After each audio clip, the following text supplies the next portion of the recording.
사무엘하 3장 22절에서 30절의 말씀을 한 절씩 교독합니다. 제가 한 절, 여러분이 한 절, 그리고 마지막 절은 함께 합독하겠습니다.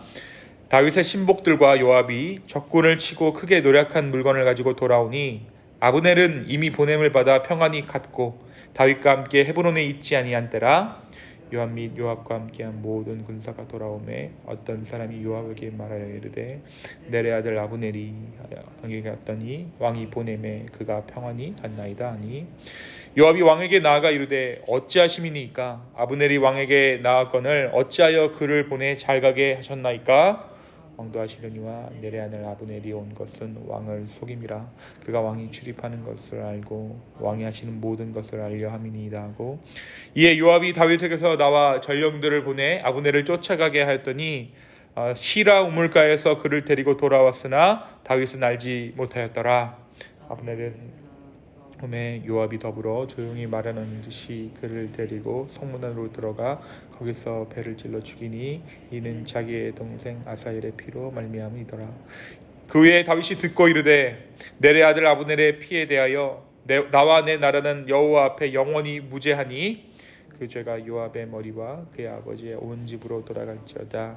또 그 집에서 백탁병자나 나병원자나 지팡이를 의지하는 자나 칼에 죽는 자나 양식이 떨어진 자가 끊어지지 아니할지로다 하니라. 함께 읽습니다. 요압과 그의 동생 아비새가 아브넬을 죽인 것은 그가 기브온 전쟁에서 자기 동생 아사엘을 죽인 까닭이었더라. 아멘. 오늘 다 같이 사무엘하 3장의 말씀을 함께 묵상합니다. 우리가 어제 다윗의 죽음을 다윗이 사울의 죽음 이후에 헤브론으로 가서 기름 부음을 받아 유다 지파의 왕이 되는 이야기를 함께 보았죠. 다윗은 다시 한번 하나님 앞에 나아가서 그가 어떻게 해야 하는지 하나님 앞에 뜻을 구하고 그 하나님께서 응답하셨어요. 뭐라고 말씀하시냐면 헤브론으로 가라라고 말씀하셔서 그곳에서 기름 부음 받아 유다 지파의 왕이 됩니다. 하나님께서는 다윗에게 말씀하셨고 다윗은 순종했습니다.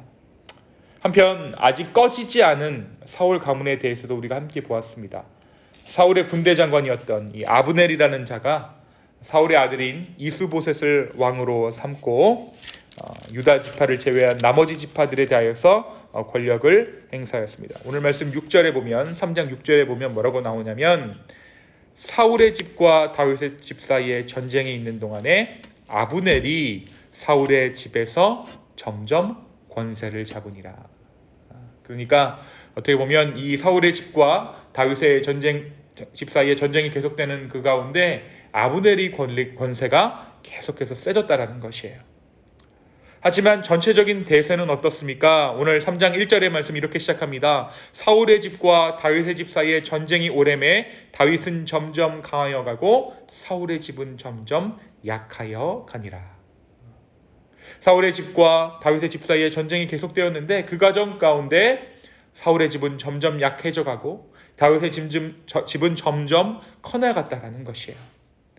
그 과정 가운데 한 번에 사울의 가문이 몰락한 것도 또 다윗의 가문이 한 번에 승기를 잡은 것도 아니었지만 시간이 지나면 지날수록 다윗의 가문이 굳건해져 갔다는 것입니다.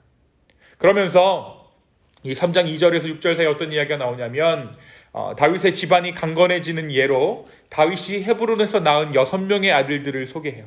이렇게 다윗의 집안이 굳건해져 갔다. 이와는 대조적으로 사울의 집안 몰락 또한 보여주는데 바로 이스보셋과 아브넬의 삶의 모습을 통해서 사울의 집안이 어떻게 몰락하고 있는지 사울의 가문이 힘을 잃어가는 과정을 보여주고 있습니다. 먼저 이스보셋은 왕이었지만 아브넬을 두려워했어요. 아브넬을 굉장히 두려워합니다. 아무런 말도 하지 못해요. 11절에 보면 이스보셋이 아브넬을 두려워하여 감히 한마디도 대답하지 못하니라. 이 상황이 어떤 상황인지 조금 설명드리겠습니다. 어떤 상황이냐면 아브넬이 사울의 첩을 취하게 돼요. 그러니까 이스보셋으로 치면 자신의 아버지의 첩을 이 아브넬이라는 자가 범하게 됩니다. 당시 사회에서 전임 왕의 첩은 왕위를 물려받은 자의 법적인 소유가 돼요. 그러니까 어떻게 보면 이스보셋의 아내들이죠. 근데 이 이스보셋의 아내들을 첩을 아브넬이 범하게 됩니다. 상황이 이렇게 되자 이스보셋이 아브넬에게 물어 따집니다. 하지만 이러한 이스보셋의 행동을 아브넬이 못마땅하게 여겨요. 그래서 심한 욕을 하게 되는데 뭐라고 얘기하냐면 8절에 보면 아브넬이 이스보셋의 말을 매우 분하게 여겨 이르되 내가 유다의 계머리냐? 내가 오늘 당신의 아버지 사울의 집과 그의 형제와 그의 친구에게 은혜를 베풀어 당신을 다윗의 손에 내주지 아니하였거늘 당신이 오늘 이 여인에게 관한 허물을 내게 돌리는도다. 내가 기껏해서 너를 다윗의 가문 가운데 살려주고 있는데 네가 나를 이렇게 지금 대하느냐? 내가 유다의 계머리냐? 라고 그렇게 이야기해요. 그렇게 어떻게 보면 지금 굉장히 상황이 역전된 거예요. 아브넬이 마치 자기가 왕인 것처럼 행세하고 있는 것입니다. 결국 이스보셋에게 화가 난 아브넬이 하나님께서 말씀하신 대로 이스라엘 온 땅이 다윗에게 넘어가는 그 일을 스스로 내 손으로 이루겠다라고 선언해요. 그리고 나서 어떻게 하냐면 오늘 말씀에서 읽은 것처럼 다윗에게 아브넬이 찾아갑니다. 그리고 언약을 맺자고 제안해요. 다윗이 이 제안에 자신의 아내였던 사울의 딸 미가를 다시 돌려보낼 것을 요구합니다. 다윗의 요구가 받아들여지고 아브넬이 장로들을 설득한 끝에 결국 이 둘이 언약을 맺게 됩니다. 그런데 오늘 말씀에 보니까 다윗의 진영에 있던 요압이라는 자가 이 다윗의 군대 장관이었던 이 요압이라는 자가 아브넬이 다윗을 만나고 갔다라는 소식을 듣고 분개합니다. 왜 분개하냐면 이 아브넬이 요압의 동생을 죽였기 때문이에요. 우리가 어저께 보면 이 발이 들노루같이 빨랐던 사람 있잖아요. 그 아사헬. 끝까지 쫓아갔다가 요압의 창에 맞아 죽은 이 아사헬이 이 요압의 동생이었습니다. 그래서 오늘 보면 그를 조용히 불러다가 배를 찔러 죽이게 되는 것이죠.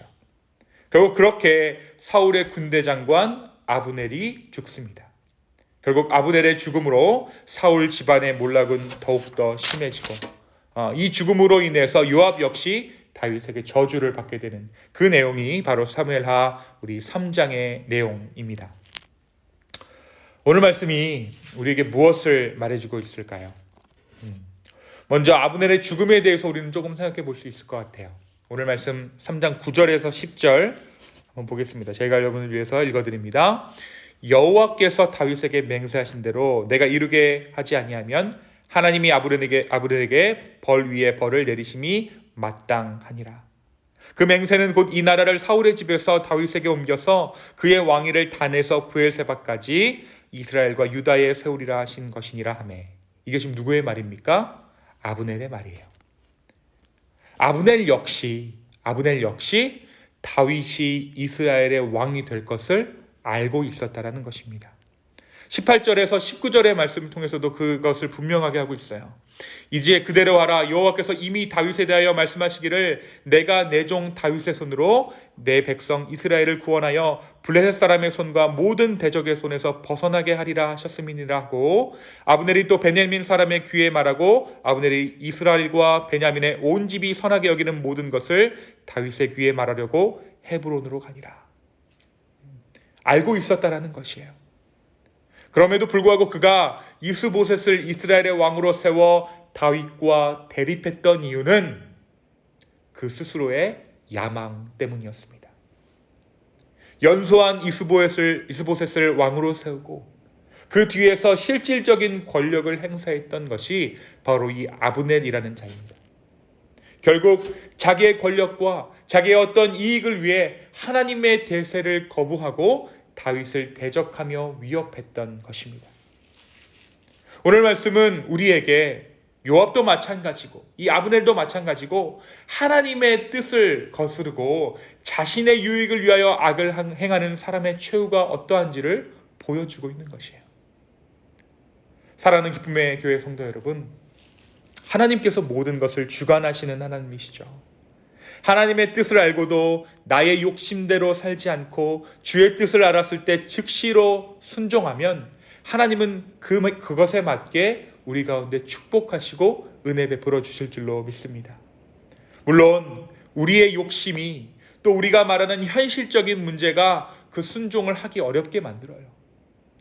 그러나 우리가 지금 살고 있는 그 현실이 누가 허락하신 현실입니까? 이 땅을 누가 다스리고 계십니까? 우리가 현실적인 문제라고 말하는 그 현실 역시 하나님께서 주관하시는 현실인 줄로 믿습니다. 우리가 순종할 때 우리 안에 새로운 현실이 열릴 것입니다. 이 믿음으로 순종하는 저와 여러분 되기를 예수 그리스도의 이름으로 축원합니다. 또 오늘 말씀에 등장하는 요압이라는 자도 마찬가지예요. 우리가 이 요압이라는 자의 행동을 유심히 살필 필요가 있습니다. 이 요압이라는 자는 자의 동생은 아히벨인데 우리가 어제 묵상할 때 나누었듯이 이 아히벨은 발이 노루같이 빨라서 다윗의 군대가 아브넬을 추적할 때 가장 먼저 앞장서 가다가 아브넬이 휘두른 창에 몸이 관통하여 죽게 되는 사건을 우리가 어제 말씀 가운데 보았어요. 결국 이 아히벨의 형 요압이 아브넬이 자기 진영에 왔다 갔었다라는 소식을 듣고 분개해서 다윗과 언약을 맺고 화평이 돌아가는 그를 다시 불러다가 죽이게 됐다라는 것입니다. 그것은 엄연히 다윗의 명령을 어긴 것이었고 하나님의 뜻을 거스르는 행사였어요.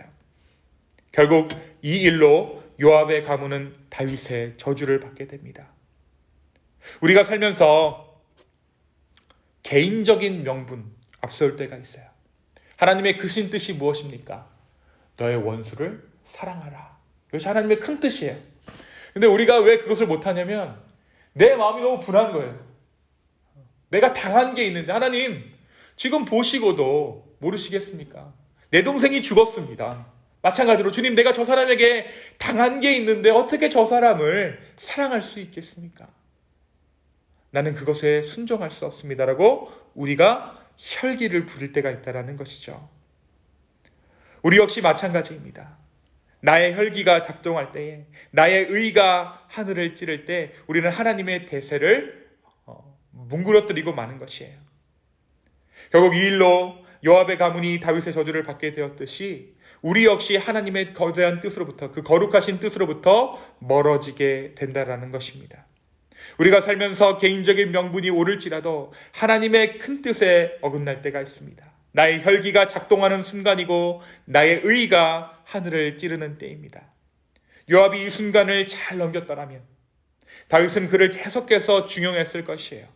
그는 다윗과 함께 다윗의 왕국에서 그의 군대 장관으로 백성들을 다스리는 자로 남게 되었을 것입니다.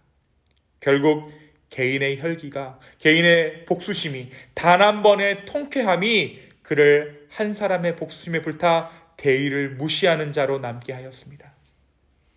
사랑하는 기쁨의 교회 성도 여러분, 우리의 마음이 가장 상할 때가 언제입니까? 무엇이 내 속을 타게 하고 무엇이 내 마음을 안타깝게 하고 무엇이 나의 혈기를 작동시킵니까? 그것이 거룩한 의분입니까? 아니면 개인적인 욕심입니까? 우리가 설령 우리의 마음 가운데 하나님 앞에 거룩한 의분이 든다고 할지라도 그 뜻을 주 앞에 물어 다시 한번 신중하게 행동할 수 있는 것, 그것이 바로 주님의 은혜인 줄로 믿습니다. 오늘 이 아침에 우리가 함께 기도할 때 성령 하나님, 우리의 혈기나 우리의 어떤 것이 우리의 삶을 운행하고 지탱하고 나아가는 것이 아니라 하나님의 그 거룩하심과 하나님의 인자하심으로 말미암아 우리의 마음이 다시 한번 회복되게 하여 주시고 다시 한번 새로워지게 해달라고 우리 간절히 기도하며 나아갔으면 좋겠습니다.